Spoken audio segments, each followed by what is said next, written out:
thoughts on this Saturday morning? We are all waking up to the devastating and shocking news that actor Chadwick Boseman has died. Yeah, you know, from Jackie Robinson and Thurgood Marshall to James Brown, he really just, I think, embodied, immortalized so many black legends. And in the process of doing that, he became one himself. Of course, he was best known for playing the Black Panther. On August 28, 2020, Chadwick Boseman passed away at 43 years old due to his fight with colon cancer.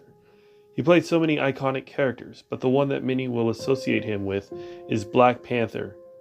Black Panther, since its first appearance in 1966, has been such a cultural and important piece of comic book history, especially in a time where blacks were not well received in the era of comic book print. There's a lot to unpack here in this piece, so I'm going to cover 3 instances where comic books normalized racism and essentially dropped the ball in creating positive black characters. Honorable mentions go to Marvel for creating Falcon's backstory into a pimp and John Stewart almost being renamed to Lincoln, Washington. 6 months after the release of Black Panther, DC Comics felt they needed to answer to Marvel's newest superhero. However, in 1967, since at the height of the civil rights movement, the comic book industry, more specifically DC, wanted a black superhero. Yet they didn't. So they created a new superhero to defend Africa.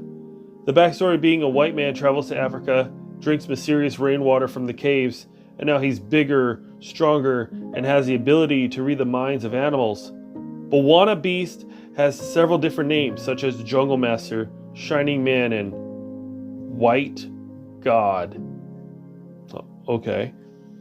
He still appears in the comics and in other forms of DC media, but his appearances are few and far between. Oh boy. This is where DC goes full insane. Under lots of pressure from the fans and the severe lack of black superheroes, DC needed a black superhero. Enter Murray Boltinoff. Murray Boltinoff, who was a DC editor at the time, wanted a black superhero, however, pushed his own extreme views of blacks on the pages of the comic.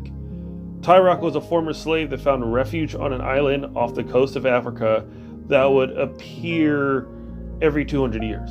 So it would come back to Earth and be present where people can visit it, not really, every 200 years. Because according to Boltinoff, as long as the comic does have black people, it was important to make sure that they weren't always in the comics and the island was always unreachable. And he was a black racist.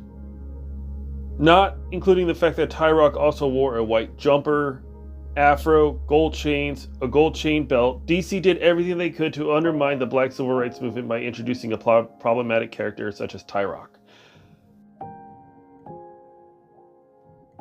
So let's get to the most problematic character in comic book history. Before Black Panther, before Bwana Beast, before Tyrock, Marvel created their most damaging character yet.